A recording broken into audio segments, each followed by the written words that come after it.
এক শ্রেণীর মানুষের জন্য আক্ষেপ। ইমাম ইবনু মাজা রাহিমাহুল্লাহ হাদিসটা কোট করেছেন যে রাসূলুল্লাহ সাল্লাল্লাহু আলাইহি ওয়াসাল্লাম বলেছেন, রুব্বা সাইমিন লাইসা লাহু মিন সিয়ামিহি ইল্লাল জু ওয়া রুব্বা কাইমিন লাইসা লাহু মিন কিয়ামিহি ইল্লাস সাহার। কতক ব্যক্তিরা আছে সিয়াম তো রেখেছে কিন্তু তার আমলনামার মধ্যে লেখা হয়েছে পিপাসার্ত আর ক্ষুধার্ত, মানে ক্ষুধার্ত আর পিপাসার্ত লেখা হয়েছে, নেকি লেখা হয়নি। ওয়া রুব্বা কাইমিন লাইসা লাহু মিন কিয়ামিহি ইল্লাস সাহার, কতক রাত জাগা ব্যক্তি রাত জেগে তারাবি পড়েছে, কিয়াম করেছে, কিন্তু তার আমলনামার মধ্যে রাতের দেরওয়ান লেখা হয়েছে। রাত জাগা ব্যক্তি লেখা হয়েছে, আমলনামার মধ্যে নেকি লেখা হবে না। আমরা যেন তাদের অন্তর্ভুক্ত না হই, কারণ বলা হয়েছে যে অনেকেই হবে এটা। এখন আমি আর আপনি কি তাদের অন্তর্ভুক্ত কিনা একটু চিন্তা করে দেখা দরকার। কারা তারা? যারা শুধু হয়তো পিপাসা আর ক্ষুধার কষ্ট পেয়েছেন কিন্তু মিথ্যা ছাড়ে নাই, টিটকারি ফাইজলামি ছাড়ে নাই, মোবাইল দেখা ছাড়ে নাই, টিভি দেখা ছাড়ে নাই, গীবত করা ছাড়ে নাই। তাহলে তারা ওই ব্যক্তি যারা শুধু খিদা আর কষ্ট পাচ্ছেন কিন্তু নেকি পাচ্ছেন না। কেন? আল্লাহ সুবহানাহু ওয়া তাআলা আমাদেরকে জানিয়ে দিয়েছেন, যেটা ইমাম বুখারী কোট করেছেন 1919 নম্বর সম্ভবত আপনি হাদিসটি পেয়ে যাবেন, বা 1909 1909 তাতে আছে যে রাসূলুল্লাহ সাল্লাল্লাহু আলাইহি ওয়াসাল্লাম বলেছেন, মান লাম ইয়াদা কাউলাজ জুর ওয়া আমালা বিহি ফালাইসা লিল্লাহি হাজাতুন আইয়াদা তাআমাহু ওয়া শারাবা। যেই ব্যক্তি মিথ্যা কাজ, মিথ্যা কথা, মিথ্যা এই আচরণ ছাড়তে পারলো না, আল্লাহ সুবহানাহু ওয়া তাআলার কাছে কোনো প্রয়োজন নাই। এই ব্যক্তি খাদ্য ছেড়ে দিয়ে বসে আছে, পানি ছেড়ে দিয়ে বসে আছে, আল্লাহ বলছে আমার কোনো প্রয়োজন নাই। কারণ তোমার যেটা জরুরি ছিল সেটা ছিল তুমি মিথ্যা থেকে বাঁচো, মূর্খামি থেকে বাঁচো। বলা হয়েছে লাইসা সিয়ামু মিনাল আকলি ওয়া শুরবি ফাকাত, পানি আর খাদ্য ছেড়ে দেওয়ার নামটা শুধু সিয়াম ছিল না। আর সিয়ামু মিনাল লাগwi ওয়ার রাফাস, সিয়াম তো হলো লাগো, অযথা নিরর্থক সময় নষ্ট করা থেকে বেঁচে থাকা এবং ফাহেসা, দুষ্টামি, মস্কারা থেকে নিজেকে বাঁচিয়ে রাখা, নোংরামি থেকে বাঁচিয়ে রাখা, এটা ছিল সিয়ামের মূল উদ্দেশ্য। যদিও এখন 22 দিন পার হয়ে গেছে, এই কথাগুলোর মানে কি? এই কথাগুলোর মানে হলো আমাদের হাতে এখনো 7 দিন বাকি আছে। আমরা যারা অ্যালার্ট হতে চাই, আল্লাহর রহমত এত পরিব্যাপ্ত, আপনি একদিন যদি তওবা করার সুযোগ পেয়ে যান, ওই একদিন আপনার জন্য জীবনের সবচেয়ে শ্রেষ্ঠ দিন। একদিন, ওই দিনটাই, রমজানের একটা দিন যদি আপনি কাজে লাগাইতে পারেন অন্তত। এজন্য আমরা বলবো আজকের এই বক্তব্যের মাধ্যমে বাকি 7টা দিন, 6টা দিন আমাদেরকে মিস করা মোটেও উচিত নয়। কেন বলেছি আক্ষেপের কারণ, কত ব্যক্তি কত মারাত্মক সিচুয়েশনে আসবে। মুস্তাদরাক আল হাকিম সাহিহাইনে লিল মুস্তাদরাক আল হাকিম, ইমাম হাকিম তার সাহিহাইনের মধ্যে একটা হাদিস এনেছেন কাব ইবনুল উজরা তার থেকে, যে কালা রাসূলুল্লাহ সাল্লাল্লাহু আলাইহি ওয়াসাল্লাম উহদুরুল মিম্বার, আমার জন্য মিম্বার রেডি করো। ফাহাদারনা, আমরা মিম্বরটা রেডি করলাম। ফারাকিবা রাসূলুল্লাহ সাল্লাল্লাহু আলাইহি ওয়াসাল্লাম ফাইরতাকা আল উলা, তিনি প্রথম পা রাখলেন এবং বললেন আমিন। সুম্মারতাকা সানিয়ান ওয়াকালা আমিন, সুম্মারতাকা সালিসা ওয়াকালা আমিন। ফানাজালা ফাকুলনা ইয়া রাসূলুল্লাহ সামিয়ানা মিনকা শাইআন মা কুন্না নাসমাউহু, আপনার কাছ থেকে এমন কিছু শুনলাম আজকে যেটা অন্য কখনোই শুনতে পাইনি। তখন রাসূল সাল্লাল্লাহু আলাইহি ওয়াসাল্লাম বলেছেন, ইন্না জিবরিলা আরাদা আলাইয়া, জিবরিল আলাইহিস সালাম এখন উপস্থিত হয়ে গেছেন। আমি যখন মিম্বরে পা রাখি, প্রথম পা যখন রেখেছি, তিনি বলেছেন মান আদারাকা, বলেছেন যে বাউদা মান আদারাকা রামাদানান ফালাম ইউগফার লাহু ফাকুলতু আমিন। জিবরিল আলাইহিস সালাম আমাকে পা রাখার সাথে সাথে এসে জিবরিল আলাইহিস সালাম আমাকে জানালেন ওই ব্যক্তি ধ্বংস হোক। বাউদা মানে রহমত থেকে সে মাহরুম হবে, সে আল্লাহ সুবহানাহু ওয়া তাআলার ক্ষমা থেকে অনেক দূরে ছিটকে পড়বে, সে মাহরুম করে দেওয়া হচ্ছে তাকে। কে? যেই ব্যক্তি রমজান মাস পেল কিন্তু তাকে মাফ করা হলো না। আজকে আমাদের অবস্থাটা দেখেন, আজকে 22 দিন চলে গেল, আমরা কে ক্ষমার জন্য কি করেছি এটা প্রত্যেকের একটু চিন্তার বিষয়, যে আমরা এই 22 দিনের মধ্যে কবে শক্তভাবে আল্লাহর কাছে তওবা করেছিলাম, ভাই 22 দিনকে আমরা মিথ্যা ছাড়তে পেরেছিলাম কিনা। যেই জন্য রমজান এসেছে, আল্লাহ বলে নাই লাআল্লাকুম তাত্তাকুন, যাতে করে তোমরা মুত্তাকি হতে পারো। তাহলে আমরা এই 22 দিনের মধ্যে তাকওয়া অর্জন করতে পারলাম কিনা, এটা হচ্ছে বিষয়। আর না হয় এই হাদিসের আন্ডারে আমরা পড়ে যাব যে বলা হয়েছে যে বাউদা, এই ব্যক্তি ধ্বংস হোক। আর ইমাম তিরমিজি রাহিমাহুল্লাহ, হাদিসের নাম্বারটা সহজ, 3545 3545 দোয়ার অধ্যায় 35 নম্বর অধ্যায় দোয়া। রাসূল ইসলামের বদদোয়ার মধ্যে আপনি এটা পেয়ে যাবেন যে রাসূল বলেছেন, রাগিবা আনফু রাজুলিন মান দাখালা আলাইহি শাহরু রমাদান সুম্মান সালাকা কাবলা আইগফারালা।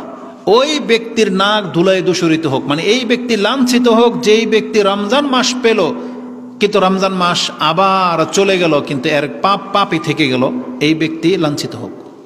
ধরেন মুষলধারে বৃষ্টি হচ্ছে আর আপনার গায়ে ময়লা, আপনি ভিজলেন না, ময়লা নিয়ে থেকে গেলেন, আপনি লাঞ্ছিত হন। রাসূল ইসলাম এটা দোয়া করেছে যে সে লাঞ্ছিত হোক। রাগিমা আনফু রাজুলিন দাখালা আলাইহি শাহরু রমাদানা সুম্মান সালাকা কাবলা আইগফারালা। তার পাপ থাকতেই রমজান আবার চলে গেল কিন্তু তার পাপের বোঝা নিয়ে সে বসে আছে, অথচ এটা ক্ষমার মাস, অথচ রহমতের মাস, এটা বরকতের মাস, অথচ আমাদের কাছ থেকে রমজান বিদায় নিচ্ছে। 22 দিন হয়ে গেল, আমাদের কে কি পাপ থেকে তওবা করেছি এটা আপনি আমি প্রত্যেকে জানি এবং আল্লাহ জানে। অতএব আমি আমাদের মুসলিম ভাইদেরকে আমি সহ আমরা বলবো যে আর দেরি করা মনে ঠিক হবে না, আমাদেরকে এইবার সজাগ হতে হবে। অন্তত এই 4-5 দিন থাকতে যেন আমরা আল্লাহর কাছে ক্ষমার রাস্তাটাকে গ্রহণ করে নিই। আল্লাহ তুমি আমাদেরকে তৌফিক দান করো। এটা খুব মারাত্মক একটা ব্যাপার হবে। এই জন্য আমরা জাস্ট সতর্ক করে দিলাম, যদিও পুরো পৃথিবীর মানুষের কাছে আমাদের বার্তা হয়তো পৌঁছবে না, যাদের কাছে পৌঁছবে তো পৌঁছবে, আর যারা সতর্ক তারা সতর্ক, আলহামদুলিল্লাহ। তো আমরা যারা কথা বলার সুযোগ পেয়ে গেছে, আপনারা যারা বসেছেন, এটা একটা নেয়ামতের হিসাবে নিতে হবে যে না আমরা স্মরণ হয়ে গেছে বা স্মরণ করে দেওয়ার মতো আমাদের একটা ব্যবস্থা হয়েছিল। এই জন্য আমি মনে করি মুসলিম ভাই হিসাবে বাকি এই 6-7 দিন আমাদেরকে অবহেলায় কাটানো ঠিক হবে না, কারণ একটা মারাত্মক সময় আমাদের পার হয়ে চলে যাচ্ছে। এই যে 10 দিন আপনি জানেন এই 10 দিন কত গুরুত্বপূর্ণ দিন, এই দিকে একটু দ্রুত আমি ফোকাস করি। কোরআনে আল্লাহ সুবহানাহু ওয়া তাআলা এই 10 দিনের শপথ গ্রহণ করেছেন। আপনি আশ্চর্য হয়ে যাবেন, কারণ আল্লাহ সুবহানাহু ওয়া তাআলা কিন্তু বিশেষ বিশেষ জিনিসের কসম খায়, যেটার গুরুত্ব সবচেয়ে বেশি আমাদের জন্য। যেমন আল্লাহ রাতের অন্ধকার যখন হয়ে যায় সে রাতের কসম খেয়েছেন, দিন যখন আলোকিত হয়ে যায় সে দিনের কসম খেয়েছেন। কেন? কারণ রাত যদি অন্ধকার না হয় আমরা ঘুমাইতে পারবো না। রাতের অন্ধকার কিন্তু আমাদের জন্য অনেক নেয়ামতের, অনেকের জন্য। দিন যদি আলোকিত না হয় তাহলে আমরা কোনো কিছু কর্ম করতে পারবো না, আমাদের রিজিকের রাস্তা বন্ধ হয়ে যাবে। আল্লাহ সুবহানাহু ওয়া তাআলা এই জন্য দিনের আলোটার কসম খেয়েছেন। আল্লাহ সুবহানাহু ওয়া তাআলা 5 ওয়াক্তে নামাজের বিভিন্নভাবে ইঙ্গিতে কসম খেয়েছেন এবং গুরুত্বপূর্ণ ওয়াক্তগুলোর তার একটা হচ্ছে অল ফজর, ফজরের ওয়াক্ত। এটা কতটা গুরুত্বপূর্ণ। ওয়াল আসর, আসরের ওয়াক্ত। রাসূল সাল্লাল্লাহু আলাইহি ওয়াসাল্লাম বলেছেন, মান সাল্লাল বারদান দাখালাল জান্নাহ, যেই ব্যক্তি 2 ঠান্ডার সময়ের নামাজ আদায় করে সে জান্নাতে যাবে। সে 2টা ঠান্ডার ওয়াক্ত কি? ফজর আর আসর। এটা গুরুত্বপূর্ণ ওয়াক্ত। এবং আল্লাহ বলেছেন ওয়াদ দোহা, দোহার ওয়াক্ত। এই যে সকাল যখন 9টা-10টা হয়, এই যে একটু সূর্যের তাপ চলে আসে, এটা হচ্ছে আর দোহা। এই দোহার মর্ম কি জানেন? রাসূল বলেছেন যে প্রত্যেকটা মুসলিমের উপরে প্রতিদিন অসংখ্য সাদাকা করা ফরজ থাকে। কুল্লু মুসলিমিন আলা সাদাকা, আলা কুল্লি মুসলিমিন সাদাকাতুন। প্রত্যেকটা মুসলিমের উপরে সাদাকা করা ফরজ, মানে প্রতিদিন আপনাকে কিছু না কিছু সাদাকা করতেই হবে। সেটা কি? হয় আপনার সামনে একটা কষ্টদায়ক বস্তু পড়ে আছে, এটা তুলে ফেলে দিতে হবে। রাস্তার মধ্যে একটা অন্যায় কিছু হচ্ছে, বাধা দিতে হবে। অথবা কাউকে ভালো একটা উপদেশ দিতে হবে। না হয় আপনার সংসারে খরচ করতে হবে, না হলে আপনার কিছু দান করতে হবে। মানে প্রতিদিন এটা আমাদের উপরে ফরজ। এরকমের 360টা জোড়া আছে আমাদের শরীরে। বলছে প্রত্যেকটা জোড়ার বিনিময়েও আপনাকে আমাকে সাদাকা করাটা এটা আমাদের উপরে কর্তব্য, ফরজ। রাসূল বলেছেন যেই ব্যক্তি দোহার মাত্র 2 রাকাত নামাজ আদায় করবে তার এই সমস্ত সাদাকার ঘাটতি পুরো হয়ে যাবে। এটা হচ্ছে ওয়াক্ত দোহা। অথচ আমরা এই দোহার নামাজকে এতটা গুরুত্ব দেই না। জি না না না, এই যে দোহা মানে যেটা হচ্ছে সকাল 8টা, 9টা, 10টা এই সময় যেটা পড়া হয়। ফজরের নামাজের পরে যেটা বলা হয় এটা হচ্ছে ইশরাক। ওটাকে চাশত বলে বা ইশরাক বলে। ইশরাক মানে হচ্ছে শুরুক, মানে সূর্য যখন উদিত হয়ে যায় ওই সময়টাকে বলা হয় ইশরাক। আর ওই সময় যদি আপনি 2 রাকাত নামাজ পড়েন, ওটার আবার কন্ডিশন আছে। কি কন্ডিশন? ফজরের সালাত আদায় করবেন, করে ওখানে বসে জিকির আজকার করবেন। সূর্য যখন পরিপূর্ণ উঠে গেল, তার মানে ফজরের ওয়াক্ত শেষ হয়ে যাওয়ার পর আরো 20 মিনিট, কারণ সূর্যটা উঠতে 18 থেকে 20 মিনিট সময় লাগে। ওই পুরো গোল বলটা, সূর্যের বলটা যখন প্রকাশ পেয়ে যাবে তখন আপনি 2 রাকাত নামাজ পড়ে নিলে ওই 2 রাকাতের নামাজের নেকি হলো আপনাকে একটা উমরার নেকি দিয়ে দেওয়া হবে। একটা উমরার নেকি পেয়ে যাবেন ওই 2 রাকাত পড়লে। আর দোহার নামাজ যেটা আপনি সকাল 9টা, 10টা, 11টার আগে যদি পড়েন 2 রাকাত পড়লে আপনার সারাদিনের যেই সাদাকা করাটা দায়িত্ব ছিল, এই দায়িত্বটাই 2 রাকাত নামাজ দিয়ে পুরা হয়ে যাবে। এটা অত্যন্ত গুরুত্বপূর্ণ। তা আমি যেটা বোঝাতে চেয়েছি সেটা হচ্ছে, আল্লাহ সুবহানাহু ওয়া তাআলা ওই বিষয়গুলোর শপথ গ্রহণ করেন যেগুলো সবচেয়ে দামি বা গুরুত্বপূর্ণ, আমাদের জন্য গুরুত্বপূর্ণ। তা আজকের আলোচনার সাথে কোন সম্পর্ক আছে? সূরা ফজরে আছে। আল্লাহ বলেছেন ওয়াল ফাজর ওয়া লায়ালিন আশর, এবং আল্লাহ বলেছেন 10 রাত্রের শপথ। এই যে কোরআনের মধ্যে 10 রাত্রের যে শপথ করা হয়েছে, এই 10 রাত কোন 10 রাত? এই সম্পর্কে আব্দুল ইবনে আব্বাস রাদিয়াল্লাহু তাআলা আনহুমা থেকে 3টা উক্তি পাওয়া যায়। 3টা ইবনে কাসির রাহিমাহুল্লাহ তিনি কোট করেছেন। তিনি বলেছেন ওয়াহিয়া আশরুল আওয়াখির মিন রমাদান। এই 10 রাত বলতে আল্লাহ সুবহানাহু ওয়া তাআলা রমজান মাসের শেষ 10 রাতকে উদ্দেশ্য করেছেন। এই ব্যাখ্যা করেছেন আব্দুল ইবনে আব্বাস রাদিয়াল্লাহু তাআলা আনহুমা। তার থেকে আরেকটা ব্যাখ্যা হলো ওয়াহিয়া আশরাতু জিলহিজ্জা, জিলহজ মাসের প্রথম 10 দিন। এবং তার থেকে আরেকটা উক্তি পাওয়া যায়, সেটা হচ্ছে মুহররমের প্রথম 10 দিন। 3টা উক্তি আপন জায়গায় সঠিক। কেন? কারণ এই 3টা 10 অত্যন্ত গুরুত্বপূর্ণ। মুহররমের 10 তারিখ কেন গুরুত্বপূর্ণ? মানে 10 দিন। কারণ মুহররমের 10 তারিখে তো আমাদের সিয়ামি আছে, আমরা তো সিয়ামি রাখি মুহররমের সিয়াম হিসাবে। ওই 10 দিন মূসা আলাইহিস সালামকে কেন্দ্র করে সম্মানিত। কারণ মূসা আলাইহিস সালাম তিনি তুর পাহাড়ে 30 দিন অবস্থান নিয়েছিলেন। এটা হচ্ছে জিলহজ মাস পুরাটা। তখন যখন তার 30 দিন পুরা হয়ে গেছে, আল্লাহর পক্ষ থেকে বলা হয়েছে যে তুমি আরো 10 দিন অপেক্ষা করো। এইভাবে তিনি 40 দিন তুর পাহাড়ে অবস্থান করেছিলেন। ওই যে অতিরিক্ত যে 10 দিন আল্লাহ বলেছেন, এটা ছিল মুহররমের 10 দিন।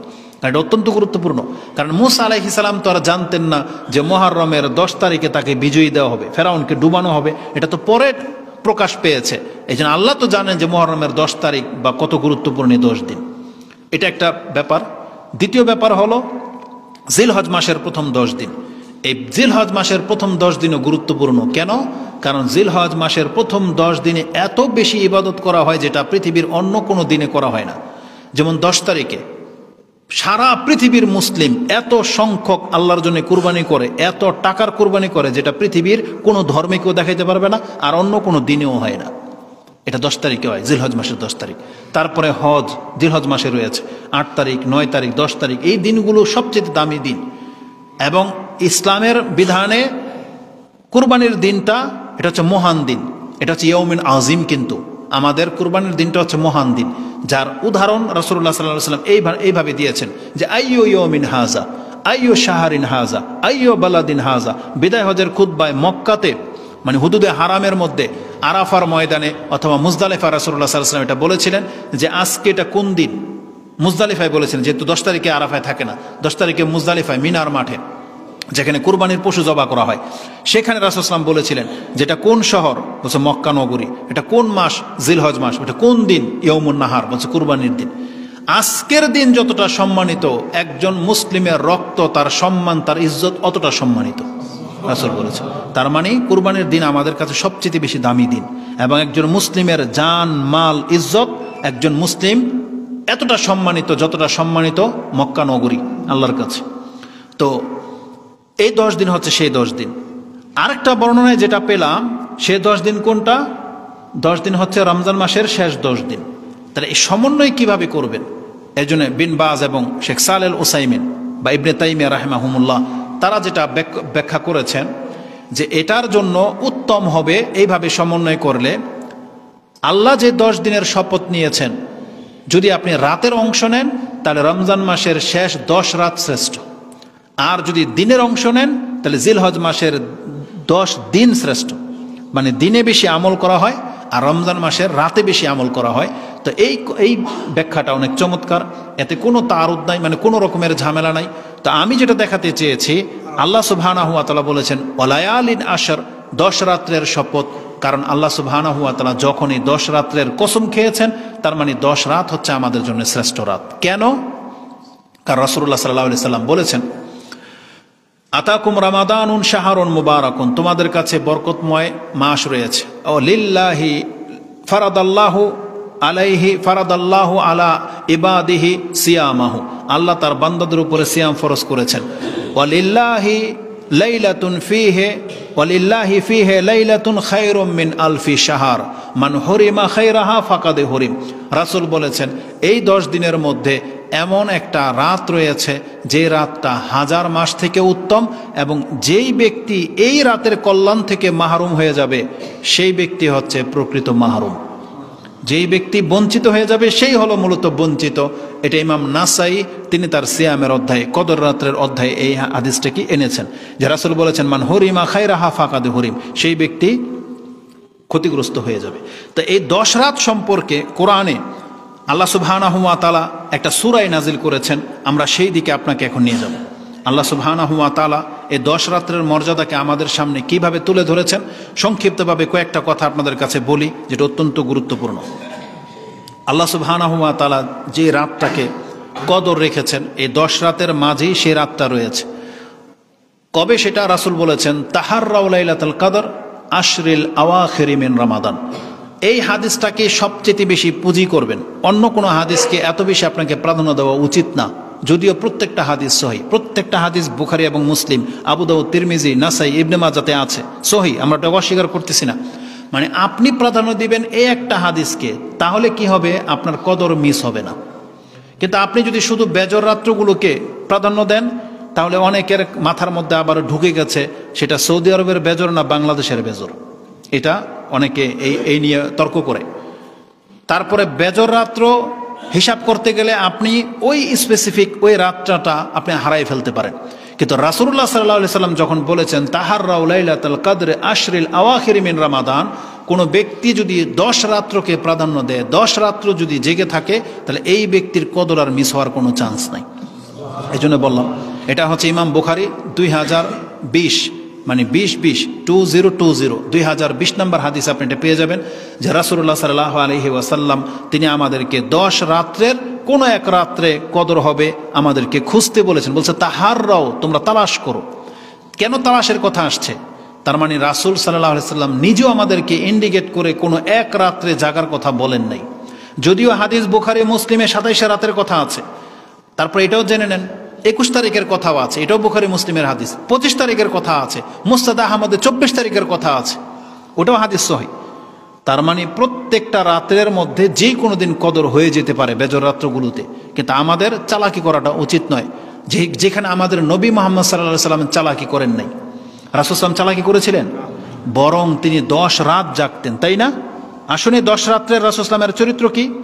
আয়েশা রাদিয়াল্লাহু তাআলা তিনি বলতেছেন, ইজা দাখালাল আশর আহিয়াল লাইলা ওয়া আইকাযা আহলা ওয়া জাদ্দা ওয়া শাদ্দা মেজারা। রাসূলুল্লাহ সাল্লাল্লাহু আলাইহি ওয়াসাল্লাম যখনই রমজানের শেষ দশক চলে আসতো, তিনি সারা রাত জেগে থাকতেন এবং তিনি তার পরিবারকেও জাগাতেন, এবং তিনি জাদ্দা অনেক বেশি মেহনত করতেন, ও শাদ্দা মেজারা, এবং তিনি তার কাপড়কে শক্ত করে বেঁধে নিতেন। কাপড়কে বেঁধে নিতেন মানে ওই রাতগুলোতে রাসূলুল্লাহ সাল্লাল্লাহু আলাইহি ওয়াসাল্লাম আর স্ত্রীদের সাথে সহবাস করতেন না, বরং তিনি ঘরেই ঢুকতেন না। এতটা মেহনত করতেন। ওই 10 দিন রাসূল কোথায় থাকতেন? মসজিদে থাকতেন, এতেকাফে বসতেন। এটা ছিল রাসূল ইসলামের মেহনতের সবচেয়ে বড় দিক। এই যে এতেকাফ, এটাকে আপনি কি মনে করেন? এতেকাফ মানে হচ্ছে তাবাত্তুল। তাবাত্তুল মানে হলো নিজেকে দুনিয়ার সাথে একবারে সম্পর্ক ছিন্ন করা, যেটাকে আরবি ভাষায় রোহবানিয়াত বলা হয়। রোহবানিয়াত হলো খ্রিস্টান ধর্মে আছে, মানে ওরা সংসার করবে না, জঙ্গলে গিয়ে পড়ে থাকে, এটাকে বলা হয় রোহবানিয়াত। ইসলামে রোহবানিয়াতের কোনো স্থান নাই। মানে আপনি পরিবার সংসার ছেড়ে দিয়ে শুধু মসজিদে এসে সাজদায় পড়ে থাকবেন, ইসলামের কোনো অনুমতি দেওয়া হয়নি। কিন্তু সেই রাসূল এই 10 দিনের জন্য এটা আমাদের জন্য জায়েজ করেছেন, বরং এই 10 দিন এতেকাফ করাটা উত্তম। রাসূল নিজে করেছেন। এই 10 দিন তিনি তার পরিবারের কারোর সাথে কোনো সম্পর্ক রাখতেন না। তার প্রয়োজন হলে শুধু ঘরে যেতেন, প্রস্রাব পায়খানার প্রয়োজন হলে, তারপরে তিনি আর ঘরে অবস্থান করতেন। অথচ তার ঘর আর এতেকাফ মাত্র একটা পর্দাটা খুললেই রাসূল সাল্লামের ঘর। রাসূলুল্লাহ সাল্লাল্লাহু আলাইহি সাল্লাম মাঝে মাঝে তার মাথার চিরুনি করার প্রয়োজন হলে তিনি মাথাটা শুধু ঘরের ভিতরে দিয়ে দিতেন। আয়েশা রাদিয়াল্লাহু তাআলা আনহা তিনি চিরুনি করে দিতেন। এতটা প্রমাণ আছে। কিন্তু রাসূল চাইলেই ঘরে ঢুকতে পারতেন, এক কদমের ব্যাপার, কিন্তু ঢুকতেন না। তিনি নিজেকে আবদ্ধ করে নিতেন এই 10 দিন। এতটা মেহনত করতেন কি জন্য? শুধুমাত্র এই লাইলাতুল কদরকে হাসিল করার জন্য। আর আমরা এত চালাকি সুবিধাবাদী হয়ে গেছি, এত ফ্যাসিলিটির মধ্যে থাকা সত্ত্বেও আমরা খালি খুঁজি ওই 1 তারিখ, একটা দিন, ওই 27 রাত। আমাদের হুজুররা যেহেতু বলে দিয়েছে যে উবাই ইবনে কাব তিনি কসম করে বলেছেন যে এই 27 রাত্রেই কদর। কিন্তু আপনি তার চাইতেও বড় সাহাবী যাদেরকে আমরা মনে করি, তিনি হচ্ছেন আব্দুল্লাহ ইবনে মাসউদ রাদিয়াল্লাহু তাআলা আনহু। আব্দুল্লাহ ইবনে মাসউদ রাদিয়াল্লাহু কি বলেছেন? তাকে জিজ্ঞাসা করা হয়েছে কদর কবে, তিনি বলছেন মান কামা সানাতা ওয়াজাদা লাইলাতুল কদর বা আসাবা লাইলাতুল কদর। যেই ব্যক্তি সারা জীবন তাহাজ্জুদ পড়ে এই ব্যক্তি কদর পেয়ে যাবে। কি মনে করেন? আব্দুল্লাহ ইবনে মাসউদ তিনি বলতেছেন তার মানে তারা কতটা তিরস্কার করেছে ওই ব্যক্তিকে, যেই ব্যক্তিকে এক রাত শুধু জাগবে। আব্দুল্লাহ ইবনে মাসউদ বলতেছেন মানে প্রশ্নের উত্তরও দেন নাই, বলছে যেই ব্যক্তি সারা বছর কদর পড়বে মানে কিয়ামুল লাইল করবে, তাহাজ্জুদ করবে, সে কদর পেয়ে যাবে। যাও। তার মানে কি? তার মানে তিনি উৎসাহিত করেছেন তুমি বাধ্য, তুমি কদর পেতে চাও তাহলে তুমি এক রাত্রের সন্ধানে কেন আছো? তোমাকে কদর তালাশ করতে হলে রাসূলের সুন্নাতটাকে তোমাকে নিতে হবে। সেটা কি? আমাদেরকে 10 রাত জাগতে হবে। এই 10 রাত শক্ত করে আপনাকে আঁকড়ে ধরতে হবে। আপনার কাছে যে দলিল আছে, আমি দলিলকে অস্বীকার করতেছি না, হ্যাঁ বেজর রাত্রে কদর হয়, এটাও বুখারীতে আছে, হাদিস নাম্বার আমার মুখস্থ আছে, আপনি 2017-তে পাবেন। কিন্তু আপনি নিজের উপরে এই জুলুম করবেন না, কারণ একটা রাত মিস হয়ে যাওয়া মানে জীবনের অনেক কিছু মিস হয়ে যাওয়া। 83 বছর ইবাদত, 83 বছর। আমি আপনাকে একটা চমৎকার কথা বলি, আজকে যারা কদরের রাত্রকে আপনি যদি হারিয়ে ফেলেন, আপনি কত কি হারালেন আপনি দেখেন। আমরা কি মনে করি কদর রাত্রটা আসলে কি? আপনি কি জানেন যে কদরের রাত্র শুধু আমাদেরকে দেওয়া হয়েছে? পূর্বের কোনো জাতিকে কিন্তু কদর দেওয়া হয়নি, এটা জানেন? কোনো জাতিকে কদর দেওয়া হয়নি। চমৎকার একটা হাদিস, যেটা হয়তো আপনি শুনেছেন কিনা আমি জানি না, শুআবুল ঈমান, ইমাম বাইহাকি তিনি তার শুআবুল ঈমানের মধ্যে 3395তে হাদিসটা এনেছেন। ইমাম মালিক তার মুয়াত্তা মালিকে 19 নম্বর পর্বে কিতাবুল এতেকাফ, তাতে তিনি 691 নম্বরে পেয়ে যাবেন। তাতে তিনি বলতেছেন আমাদের কাছে সংবাদ পৌঁছেছে যে ইয়াকুল আন্না রাসূলুল্লাহ সাল্লাল্লাহু আলাইহি ওয়াসাল্লাম উরিয়া আমালান নাস কাবলাহু আও মা শাআ মিন কাবলিক। রাসূলের কাছে তার পূর্বের জাতির অথবা আদম আলাইহিস সালাম থেকে নিয়ে ঈসা আলাইহিস সালামের জাতির যত নেক ইবাদত আছে এটা আমাদের রাসূলকে দেখানো হয়েছে। দেখেন, এটা এই নূহ আলাইহিস সালামের জাতির আমল, এটা ইব্রাহিম আলাইহিস সালামের জাতির আমল, এটা মুসা, এটা ঈসা আলাইহিস সালামের জাতির আমল। রাসূল সাল্লাল্লাহু আলাইহি সাল্লাম দেখে আশ্চর্য হয়ে গেলেন যে নূহ আলাইহিস সালামের জাতির এত নেকি, সেই তুলনায় আমার উম্মত তো পেছনে পড়ে যাবে, মানে নেকি নেই আমাদের। কেন? কারণ তাদেরকে কত বছর দিয়েছে আল্লাহ? 1000 বছর। তারা এই জমিনে 1000 বছর, 700-500 বছর পর্যন্ত বেঁচে ছিল। তাহলে এক ব্যক্তি 500 বছর নামাজ পড়েছে, আর আপনি আর আমি 50 বছরের নামাজ, এই 50 বছরের নামাজ দিয়ে 500 বছর ব্যক্তিকে হারাইতে পারবেন? কখনো না। তখন রাসূলুল্লাহ সাল্লাল্লাহু আলাইহি ওয়াসাল্লাম তিনি যেটা দেখেছেন, ফাকান্নাহু তাকাসারা আমালা উম্মতিহি আল্লা ইয়াবলুগা মিনাল আমালি মিসলা মা বালাগা গায়রুহুম ফি তুলি উমরি। পূর্বের জাতির লম্বা বয়স পাওয়ার কারণে তাদের নেকি এত জমে গেছে, আমার উম্মত কোনোদিন ইবাদত দিয়ে তাদেরকে ধরতে পারবে না। রাসূলুল্লাহ সাল্লাল্লাহু আলাইহি ওয়াসাল্লাম চিন্তায় পড়ে গেলেন। আল্লাহর পক্ষ থেকে দেখেন আল্লাহ কি করেছেন, ফাআতাহুল্লাহু লাইলাতুল কদর, আল্লাহ তখন তাকে লাইলাতুল কদর দিয়ে দিলেন। তার মানে বোঝা যাচ্ছে এই লাইলাতুল কদর আমাদের আগে কাউকে আল্লাহ দেননি, এটা মুহাম্মদ সাল্লাল্লাহু আলাইহি ওয়াসাল্লামকে দেওয়া হয়েছে। খায়রুম মিন আলফি শাহর, যে রাত 1000 মাস থেকে শ্রেষ্ঠ। কয় দিনে এক মাস হয়? কয় দিনে? 30 দিন। আমরা যদি 30 দিনকে মূল করে ধরে রাখি তাহলে 1000 মাস মানে 30,000 রাত। পূর্বের জাতি কোনো একজন 30,000 রাত লাগাতার জেগে তাহাজ্জুদ পড়ে যত নেকি অর্জন করবে, আল্লাহ আমাকে আপনাকে এক রাত্রের মধ্যে সেটা দিয়ে দিয়েছে। এক রাত্রে দান করলে আপনি 30,000 রাত জেগে দান করলে যেই নেকি, সেই নেকির চাইতে খায়ের, মানে বলা হয়েছে তার চাইতে উত্তম কিছু আল্লাহ আমাদেরকে দিবেন। 30,000 রাত জেগে তারা আল্লাহর কাছে ক্ষমা চাওয়া, আর আপনি আর আমি একটা রাত পেয়ে গেলে ক্ষমা চাওয়া তাদের চাইতে শ্রেষ্ঠ। কত বড় ব্যাপার এটা! এই জন্য কদরের রাত যেন মিস না হয়। এই জন্য হয়তো আল্লাহ সুবহানাহু ওয়া তাআলা সূরা দুখানের ওই আয়াতের মধ্যে এই কথাটা বলেছেন। আল্লাহ কি বলেছেন? রাহমাতাম মির রাব্বিক ইন্নাহু হুয়া আস-সামিউল আলিম। এটা তোমার রবের পক্ষ থেকে একটা রহমত ছাড়া আর কিছু না। তার মানে এটা আমার রবের পক্ষ থেকে আমাদের উপরে এটা একটা রহমত করা হয়েছে মুহাম্মদ সাল্লাল্লাহু আলাইহি ওয়াসাল্লামের উম্মতের উপরে। এই লাইলাতুল কদর আমাদেরকে দেওয়া হয়েছে যে একটা রাত পেয়ে গেলে সে 83 বছর প্লাস 4 মাসের চাইতে বেশি নেকি আপনার আমলনামায় যুক্ত হয়ে যাবে। এই জন্য কোনোভাবে যেন এটা মিস না হয়ে যায়, এই জন্য রাসূলুল্লাহ সাল্লাল্লাহু আলাইহি সাল্লাম এত বেশি মেহনত করতেন। এই রাত্রের কয়েকটা নাম আছে কোরআন থেকে যেটা ব্যক্ত করা হয়েছে। এই রাত্রের নামের মধ্যে 4টা নাম পাওয়া যায়। ইমাম কুরতুবী রাহিমাহুল্লাহ তিনি এই নামের পরিচয় সম্পর্কে 4টা নাম ব্যক্ত করেছেন। 2টা নাম তো কোরআনই আছে, একটা কি লাইলাতুল কদর, আরেকটা হচ্ছে লাইলাতুল মুবারাকা, আরেকটা কি লাইলাতুল মুবারাকা, যেটা আপনি সূরা দোখানে পেয়ে যাবেন 44 নম্বর সূরার 3-4 এই আয়াতগুলোতে পাবেন। আল্লাহ বলেছেন ইন্না আনজালনাহু ফি লাইলাতিল মুবারাকা ইন্না কুন্না মুনজিরিন। আল্লাহ বলেছেন আমি এটা নাজিল করেছি এক বরকতময় রাতে। তাহলে এটা হচ্ছে বরকতময় রাত, এটা হচ্ছে কদরের রাত। কদর কেন বলা হয় জানেন? কদর শব্দটা 3 অর্থে ব্যবহার করা হয়। কদর মানে হয় সম্মান, কদর মানে হয় ভাগ্য, কদর মানে হয় সংকীর্ণ হয়ে যাওয়া, মানে ছোট হয়ে যাওয়া, তাকদীর ছোট হয়ে যাওয়া এরকম। সম্মানের অর্থে কদর শব্দ ব্যবহার হয়েছে, যেমন আপনি সূরা জুমারে পেয়ে যাবেন, সূরা জুমারের 64, 67, 66 নম্বরে পেয়ে যাবেন। আল্লাহ সুবহানাহু ওয়া তাআলা তার নিজের সম্পর্কে বলেছেন যে ইহুদি নাসারারা আল্লাহকে যথার্থ মূল্যায়ন করতে জানলো না। ওমা কাদারুল্লাহ হাক্কা কাদিরি, আল্লাহ বলেছেন এরা আল্লাহকে যথার্থ সম্মান করতে জানলো না। তার মানে যে কাদারা, ওমা কাদারুল্লাহ হাক্কা কাদিরি, এই কাদার শব্দটা ওখানে আছে। তার মানে কদর মানে হচ্ছে সম্মান। লাইলাতুল কদর কেন বলা হয়? তার এটা হচ্ছে সম্মানের রাত। তারপরে কদর মানে হয় সংকীর্ণ। সূরা ফজরের মধ্যে আপনি পেয়ে যাবেন আল্লাহ কি বলেছেন, ওয়াম্মাল ইনসানু ইজা কাদারা আলাইহি রিজকা ফায়াকুলু রাব্বি আহানান। আল্লাহ যদি কারো রিজিককে সংকীর্ণ করে দেয় তখন সে বলে আল্লাহ আমার লাঞ্ছিত করেছে। তা সূরা ফজরের মধ্যে কদর শব্দটা আছে সংকীর্ণর অর্থে। তাহলে পৃথিবী কেন এই রাতটাকে লাইলাতুল কদর বলা হয়, মানে সংকীর্ণ হয়ে যাওয়ার রাত বলা হয়েছে? তানাজ্জালুল মালাইকাতু ওয়ার রূহ, কারণ এই রাত্রে এত সংখ্যক ফেরেশতা পৃথিবীতে নাজিল হয়, এমনকি জিবরিল আলাইহিস সালাম স্বয়ং নাজিল হয়।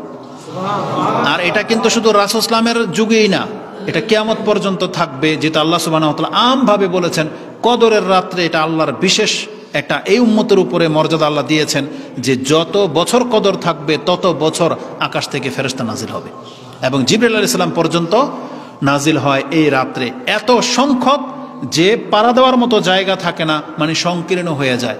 এই সংকীর্ণ কথাটা কোত্থেকে আসছে জানেন?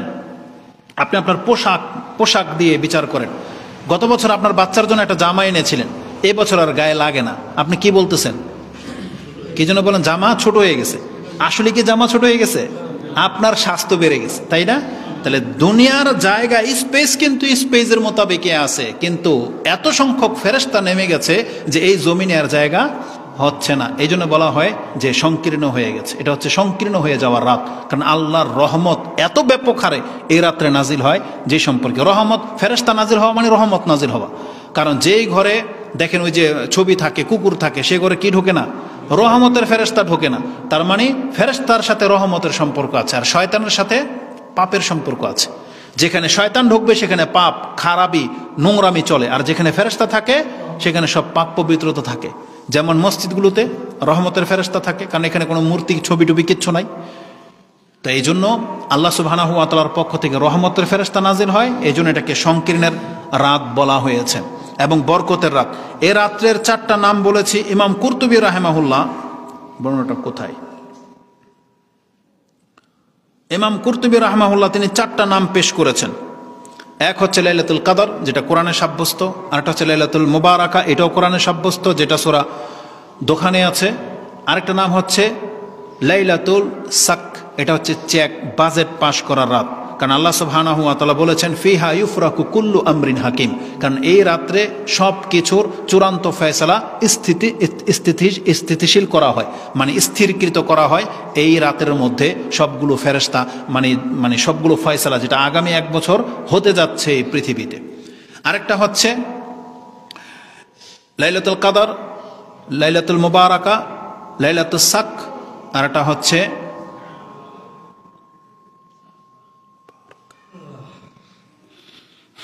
লাইলাতুল মুবারাকা, সুবহানাল্লাহ, আরেকটা নাম যেন কি, আরেকটা নাম আছে লাইলাতুল বারাআত, মুক্তির রাত। লাইলাতুল বারাআত এটা হচ্ছে মুক্তির রাত। এই 4টা নাম ইমাম কুরতুবীর তাফসীরের মধ্যে উল্লেখ করেছেন। কিন্তু আশ্চর্যের ব্যাপার কি জানেন? আমি জানি না কথাটা আপনাদের খারাপ লাগতে পারে, তা থেকে যে লাইলাতুল বারাআত শব্দটা তারা শবে বরাতের দিন লাগিয়ে দিয়েছে, কিন্তু শবে বরাতের আসলে লাইলাতুল বারাত না, ওই নামটাই লাইলাতুল কদরেরই রাত। যদিও আমাদের দেশের একটা পীর বা ভিডিওতে দেখলাম, সে বলতেছে যে কোরআন নাজিল হয়েছে শবে বরাতের রাতে।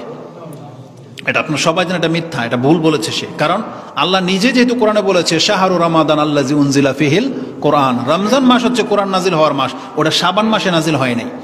তো যাই হোক, এখন কথা হচ্ছে যে রাতটা হচ্ছে মুক্তির রাত, এটাই হলো এই লাইলাতুল কদর, এটাই হচ্ছে বরকতের রাত, এটাই হচ্ছে আল্লাহ সুবহানাহু ওয়া তাআলার পক্ষ থেকে ভাগ্য লিখা হয়। মানে এই রাত্রেই সবগুলো ফয়সালা করা হয়, যেটা আপনি কদরের সূরার মধ্যেই পেয়ে যাবেন।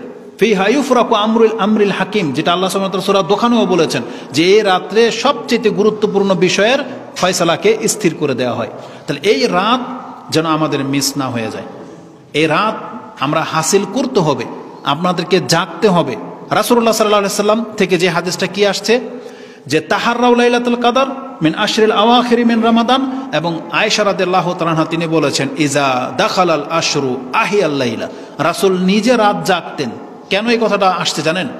কারণ রাসূলুল্লাহ সাল্লাল্লাহু আলাইহি সাল্লামের চরিত্র হলো তিনি তার ব্যক্তিগত জীবনে সারা রাত জেগে থাকতেন না। আয়েশা রাদিয়াল্লাহু তাআলা আনহা, ইমাম বুখারী সে হাদিস কোট করেছেন যে রাসূল সাল্লাল্লাহু আলাইহি সাল্লামের চরিত্রের মধ্যে এটা কেউ দেখাইতে পারবে না যে সে সারা রাত কোরআন তেলাওয়াত পড়েছে, কোরআন খতম করেছে, বা সারা রাত জেগে সালাত আদায় করেছে আর ঘুমায় নাই সকাল পর্যন্ত, এমন কোনো রেকর্ড নাই। আর সেই রাসূল তিনি 10 রাত জেগে থাকতেন। তিনি তার পরিবারকে কখনো জাগাতেন না তাহাজ্জুদের জন্য, শুধু বেতেরের জন্য জাগাতেন, কিন্তু সেই রাসূল এই 10 রাত তার পরিবারকে পর্যন্ত জাগাতেন। এতটা গুরুত্বের সাথে রাসূলুল্লাহ সাল্লাল্লাহু আলাইহি সাল্লাম এই কদর পালন করতেন। কিন্তু আমাদের সমাজে শুধু ওই এক রাত জাগা হবে, তাও মানে অনীহার সাথে, শুধু ধার্মিকরাই শুধু 27 রাত জাগে আর বাকিরা ঘুমায় কাটায় দেয়।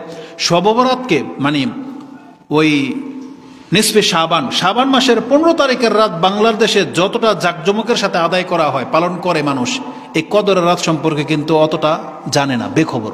অথচ যেই সম্পর্কে কোরআনে আল্লাহ সূরা নাজিল করে দিয়েছে, মানুষ এতটা গাফেল যে তার ধর্ম সম্পর্কে সে এতটা অজ্ঞ, কোন জিনিসকে প্রাধান্য দিতে হবে এটি আজ পর্যন্ত শিখে নাই। তারা এশার নামাজের চাইতে বেশি প্রাধান্য দেয় তারাবিকে, মনে করে যে তারাবি না পড়লে রোজাই হবে না, অথচ ও এশা পড়ানোর কোনো খবর নেই, বুঝেন না? তারাবি পড়ার কারণে হয়তো রমজান মাস সে 1 মাস এশার নামাজ পড়ে, কিন্তু অন্য নামাজ তার কাছে কোনো গুরুত্বই নেই। অথচ সে তারাবিটা মনে করে যে এত গুরুত্বপূর্ণ যে এটা না করলে আমি হয়তো সিয়ামি হবে না। অথচ তারাবি হচ্ছে আলাদা একটা ইবাদত। তারাবি পড়লে আপনার অতীতের সমস্ত পাপ মাফ। যেমন সারাদিন দিনের বেলা একটা ইবাদত, রাতের বেলা একটা ইবাদত, একটার সাথে আরেকটার কোনো সম্পর্কই নেই, কিন্তু আপনি একটাকে আরেকটার উপরে প্রাধান্য দিয়ে বসে আছেন। এই জন্য বলতেছি যে আমাদের দেশে যে কোন জিনিসটাকে মূল্যায়ন করে মানুষ এটাই বোঝে না। এই যে 5 ওয়াক্ত নামাজ, আপনি আসেন না, মসজিদে নামাজ পড়েন না, আপনি লাখ টাকার ইফতারি খাওয়াই ফেলবেন, আপনার এই লাখ টাকার ইফতারি আপনাকে বাঁচাতে পারবে? পারবে না। বরং আপনার নাজাতের জন্য কি করতে হবে? আপনাকে 5 ওয়াক্ত নামাজ পড়তে হবে। একজন ব্যক্তির জীবনে 5 ওয়াক্ত নামাজের চাইতে দামি কোনো ইবাদত সে দেখাইতে পারবে না। 5 ওয়াক্ত ইবাদতের কোনো তুলনাই চলে না। যে ব্যক্তি 5 ওয়াক্ত ইবাদত করে না, নামাজ পড়ে না, তার জীবনের কোনো ইবাদত তাকে বাঁচাতে পারবে না। জেনে নেন, এটা হচ্ছে নামাজের গুরুত্ব, এটা হচ্ছে সবচেয়ে দামি ইবাদত। তারপর রমজান মাস চলে আসছে, আপনাকে সিয়াম পালন করা ছাড়ার কোনো গতিই নেই। আপনার টাকা হয়ে গেছে 2.5 টাকা, জাকাত না দিলে আপনি নাজাত পাবেন না। তাহলে যেই জিনিসকে প্রাধান্য দেওয়া উচিত আমরা সেই জিনিসকে প্রাধান্য দেই না, কিন্তু নিজের বিবেক থেকে যেটা ভালো মনে হয় সেটাই আমরা করে থাকি। এটা মোটেও কাম্য নয়। তো এলোমেলোভাবে এই কদরের বিষয়টা আপনার কাছে আমি তুলে ধরলাম। এরপরে আসবে আমাদের আপনি কিভাবে কদরটা কাটাবেন। সারা রাত আপনি যত পারেন লম্বা সালাত আদায় করবেন। আমরা সংখ্যার দিকে বলতেছি না, আপনি লম্বা করবেন নামাজটা, যত লম্বা পারেন। এমন ইমামের পেছনে যে অনেক লম্বা কিরাত করে তার পেছনে সালাত আদায় করবেন নিজেরা না পারলে। আর রুকু সেজদা অনেক লম্বা লম্বা আপনি আদায় করবেন, যাতে লম্বা সেজদায় পড়ে থেকে আপনি চান না আল্লাহর কাছে কি চাইবেন। কারণ নফল সালাত সুন্নাহ, আপনি এখানে আপনার সেজদার যে দোয়া আরবিতে এটা বলার পর এখন আপনি আর আরবি দোয়া জানেন না, কিন্তু আল্লাহর কাছে অনেক কিছু চাওয়ার আছে, আপনি চান, বাংলায় চান, আপনার জন্য এটা জায়েজ। যেটা অনেকে জানে না বিদায় তার সেজদা 1 মিনিটও হয় না, বরং আপনি লম্বা সেজদা করে আল্লাহর কাছে চাইতে থাকেন। এটা হচ্ছে দোয়া করার সময়, এটা হচ্ছে আল্লাহর কাছে ক্ষমা, সবচেয়ে বেশি চাইবেন ক্ষমা। কারণ আয়েশা রাদিয়াল্লাহু তাআলা তিনি বলতেছেন, ইয়া রাসূলুল্লাহ, আমি যদি জেনে যাই বা বুঝতে পারি যেটা কোনটার কদরের রাত, মা আকুলু ফি, আমি সেই সময় কি বলবো? তখন রাসূল সাল্লাল্লাহু আলাইহি ওয়াসাল্লাম তাকে বলেছিলেন, তুমি বলো আল্লাহুম্মা ইন্নাকা আফুউন তুহিব্বুল আফওয়া ফাআফু আন্নী, আল্লাহ তুমি তো ছেড়ে দেওয়াটাকে পছন্দ করো, আর তুমি ছেড়ে দিয়ে থাকো, অতএব আমাকে ছেড়ে দাও। আমি কথাটাকে এভাবে কেন ট্রান্সলেট করলাম জানেন? আফু হলো এমন ক্ষমাকে বোঝায়, সেটা শুধু গুফরান না। ওই যে বলেন না আল্লাহুম্মা গুফিরিলি, আল্লাহ আমাকে মাফ করে দাও, এই গুফরান আর আফু এই দুই শব্দের মধ্যে পার্থক্য আছে। আফু হলো আপনি এখান থেকে বসে দেখতেছেন ওই যে একটা পিচ্ছি আপনার গাছের ফল ছিঁড়তেছে, আপনি এখান থেকে দেখলেন, আপনি পেছন দিকে আরো ধরলেন যে কিরে তুই ছিঁড়লি কেন? ও কিন্তু ভয় পাইছে, লজ্জা পাইছে। এখন ওকে আপনি মাফ করে দিলেন যে না আরাবি না, যা। এটা হচ্ছে ক্ষমা। এটা কি? এটা হচ্ছে ক্ষমা। আর আপনি ও দেখেছেন, ধরেন সে বাচ্চা না হোক, আপনার পাশের বাড়ির কোনো মহিলা, চাচি হোক, বা এমন ব্যক্তি যে এটা নেবে, এটা আপনি কোনোদিন কল্পনাও করেন নাই যে এই কাজটা করবে, আর আপনি যদি এখন গিয়ে ধরেন, সে চরম লজ্জা পাবে। তাহলে আপনি কি করলেন যে থাক নেয় নিক, আপনি দেখেছেন কিন্তু সে নিল চলে গেল, আপনি কিচ্ছু বলেন নাই। বলেন তো কি করলেন? আপনি ছেড়ে দিলেন। আপনি তাকে তিরস্কারও করেন নাই, মানে সে বুঝতেই পারে না যে আপনি যে পাপী, এটা যে আমি জানলাম, এটা আপনি বুঝতেই দিলেন না। মানে আল্লাহকে যেন আপনি এই কথাটাই বলতেছেন, আল্লাহ তুমি তো জানো আল্লাহ আমি পাপী, আল্লাহ তুমি যে জানো, তুমি আমাকে এটা অনুভবই করায়ও না। মানে আল্লাহ তুমি আমাকে ছেড়ে দাও। আপনি কি বলছেন? আল্লাহুম্মা ইন্নাকা আফুন তুহিব্বুল আফওয়া, আল্লাহ তুমি তো ছেড়ে দিয়ে থাকো। এই যে আচ্ছা আমরা যে কত পাপ করি দিনের বেলায়, আল্লাহ যদি এটা ধরে আমরা কি বাঁচতাম? কিন্তু আল্লাহকে আমাদেরকে ছেড়ে দিয়ে রাখছে কিনা? নাকি কোনো ফেরেশতা এসে জিজ্ঞেস করছে তুই এটা করলি কেন? দেখেন আল্লাহ কিন্তু আমাদেরকে ছেড়ে দিয়ে রাখছে। ঠিক এটাই আপনি আল্লাহকে বলতেছেন, আল্লাহ কিয়ামতের মাঠে আল্লাহ তুমি আমাকে ছেড়ে দিও, তুমি আমাকে জিজ্ঞাসাই করো না যে তুই এই পাপটা কেন করলি বা কেন করেছিলি, আল্লাহ তুমি জিজ্ঞাসাই করো না আমাকে। এটা যেন আমরা আল্লাহর কাছে চাচ্ছি, আল্লাহুম্মা ইন্নাকা আফুন তুহিব্বুল আফওয়া ফাআফু আন্নি, আল্লাহ তুমি আমাদেরকে ছেড়ে দাও। তাহলে এই দোয়াটা বেশি করবেন, তার মানে ক্ষমা ইস্তেগফার সবচেয়ে বেশি করবেন। আমাদের মা বোনরা যদি শুনে থাকে তাহলে তাদের জন্য এটা অনেক বড় একটা উপযোগী বিষয়। কারণ রাসূলুল্লাহ সাল্লাল্লাহু আলাইহি সাল্লাম বলেছেন, ইয়া মাশারান নিসা তাসাদ্দাকনা ওয়া আকসিরনাল ইস্তিগফার ফাইন্নী রাআইতুকুন্না আকসারা মিন আহলিন নার বা আকসারা আহলিন নার। এটা ইমাম মুসলিম কোট করেছেন দান সাদকার অধ্যায়, যে হে মহিলারা বা ঈমানের অধ্যায়, ঈমানের অধ্যায়ে এসছে অধিকাংশ মহিলাদেরকে রাসূলুল্লাহ সাল্লাল্লাহু আলাইহি ওয়াসাল্লাম জাহান্নামে দেখেছেন, এবং জাহান্নামে দেখে তিনি এসে বাঁচার রাস্তা বলে দিয়েছেন, একদম সহজ দুইটা রাস্তা। তাদেরকে বলা হয়েছিল যে তোমরা যতটুকু পারো দান সাদকা করো। কি করো? দান সাদকা করো। আর সবচেয়ে বেশি যে জিনিসটা করতে বলা হয়েছে সেটা হচ্ছে ও আকসিরনাল ইস্তিগফার, তোমরা অধিক মাত্রায় আল্লাহর কাছে ক্ষমা চাও। তার মানে ঘরে পাকশাক করতেছে, মেজর মানে পরিষ্কার করতেছে, বিছানা ঝাড়তেছে, খাবার পাক করতেছে, খাচ্ছে, বসছে, যে কোনো অবস্থাতে সে কি বলবে? আস্তাগফিরুল্লাহ, আল্লাহুম্মা গফিরলি, রাব্বি গফিরলি ওয়ারহামনি ইন্নাকা আনতাল গফুরুর রহিম। যত বেশি পারে তারা শুধু তার জবানে আল্লাহর কাছে ক্ষমা চাইবে। এটা করলে কি হবে? তাহলে ওই যে রাসূলুল্লাহ সাল্লাল্লাহু আলাইহি ওয়াসাল্লাম অধিকাংশদেরকে জাহান্নামে দেখেছেন, রাসূল বলেছেন বাঁচার তোমাদের দুইটা পথ, এক হলো তোমরা বেশি বেশি দান সাদকা করো। এটা আমার দান সাদকার মধ্যে বেশি বেশি শব্দটা আসে নাই, বলছে দান সাদকা করো আর বেশি বেশি আল্লাহর কাছে ক্ষমা চাও। এই জন্য আমরা এই হাদিস থেকে জানলাম যে দান সাদকা করলে এবং ক্ষমা চাইলে আল্লাহ সুবহানাহু ওয়া তাআলার কাছে ক্ষমা পাওয়া যায়। অতএব এই রাতগুলোতে আমাদের সবচেয়ে বেশি যে জিনিসটাকে প্রাধান্য দিতে হবে সেটা হচ্ছে ক্ষমা চাওয়া। যেমন রাসূল সাল্লাল্লাহু আলাইহি ওয়াসাল্লাম কি বলেছেন? আল্লাহ সুবহানাহু ওয়া তাআলা ইন্নাল্লাহা ইয়ানজিলু রাব্বুনা তাবারাকা ওয়া তাআলা ইলা সামাঈদ দুনিয়া হিনা ইয়াবকা সুলুসাল লাইলিল আখিরা। যখন রাতের 3 ভাগের 1 ভাগ বাকি থাকে, আল্লাহ প্রথম আকাশে চলে আসেন বা নিকটবর্তী হন। তখন আল্লাহ এসে বলে মাইয়াস আলুনি ফাউতিয়াহু, কে আছো আমার কাছে চাইবে আমি তাকে দেব। মাইয়াস্তাগফিরুনি ফা আগফির আলাহু, কে আছো আমার কাছে ক্ষমা চাইবে আমি তাকে ক্ষমা করে দেব। তার মানে 3টা জিনিসের চাওয়ার কথা আছে, তার মধ্যে বিশেষভাবে আল্লাহ সুবহানাহু ওয়া তাআলা ক্ষমার কথা বলেছেন যে তুমি আমার কাছে ক্ষমা চাও আমি তোমাকে ক্ষমা করে দেব। এবং আল্লাহ সুবহানাহু ওয়া তাআলা নিজেও হাদিসে কুদসি, এটা আপনি ইমাম মুসলিমের কিতাবে পেয়ে যাবেন, কিতাবুল বিররি ওয়াস সিলা, হাদিস 6466 নম্বরে রয়েছে। এটা লম্বা হাদিস। তাতে আল্লাহ সুবহানাহু ওয়া তাআলা বলেন, ইয়া ইবাদি ইন্নাকুম তুখতিউনা বিল-লাইলি ওয়ান-নাহার ওয়া আনা আগফিরুয যুনুবা জামিয়া ফাস্তাগফিরুনি আগফির লাকুম। হে আমার বান্দারা, তোমরা রাত দিন কত পাপে লিপ্ত থাকো, আর আমি আল্লাহ সমস্ত পাপগুলোকে জমা করে ক্ষমা করে দিয়ে থাকি। অতএব তুমি আমার কাছে ক্ষমা চাও, যে আমার কাছে ক্ষমা চাইবে আমি তাকে ক্ষমা করে দেব।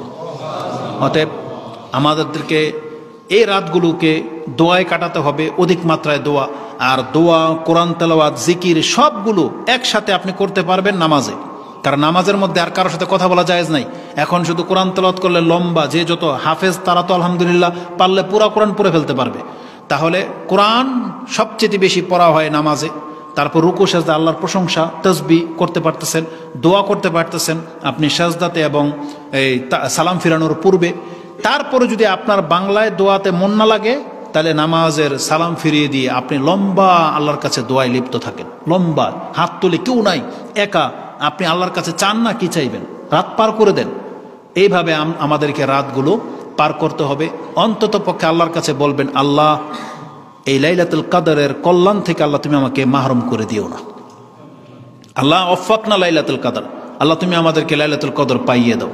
ওয়া খায়রাহা, এবং এর যে কল্যাণ আছে সেটা আল্লাহ তুমি আমাদেরকে দিয়ে দাও। কারণ এর কদর একটা রাত যদি কি আমরা পেয়ে যাই, তার মানে এইভাবে আপনার আমার জীবনে যদি 10টা বছর যদি আমরা বেঁচে থাকতে পারি আর 10টা কদর যদি আমরা পেয়ে যাই, তাহলে আমাদের রেজাল্টটা কি? আমাদের পূর্বে যারা 800 বছর বেঁচে ছিল তাদেরকে আমরা 10 বছরে হারিয়ে দিতে পারবো। এটা হচ্ছে এই কদর।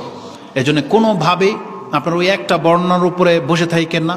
আমরা রাসূলুল্লাহ সাল্লাল্লাহু আলাইহি সাল্লামের আমলটাকে, আদর্শটাকে যদি প্রাধান্য দেই, তাহলে আমরা কদর মিস হবে না।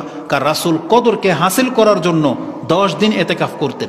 যেমন এই যে এই মসজিদে কেউ না কেউ তো এতেকাফে বসেছে না, তাদের ইনশাআল্লাহ কদর মিস হবে না, কারণ তারা কদর হাসিল করার জন্যই মসজিদে অবস্থান নিয়েছে। ইনশাআল্লাহ আজিজ তারা পাবে। আমরা তাদের কাছে দোয়া চাই, তারাও যেন আমাদের জন্য দোয়া করে, আমরাও যেন কদর হাসিল করতে পারি। আল্লাহ যেন আমাদেরকে তৌফিক দান করে। তাহলে কদরের রাত্রের স্পেসিফিক অতিরিক্ত কোনো আমল নাই, এই আমলগুলোই। কিন্তু আপনি সৎ আমলগুলোকে সবচেয়ে বেশি প্রাধান্য দিবেন, যত আমল আপনি করতে পারেন।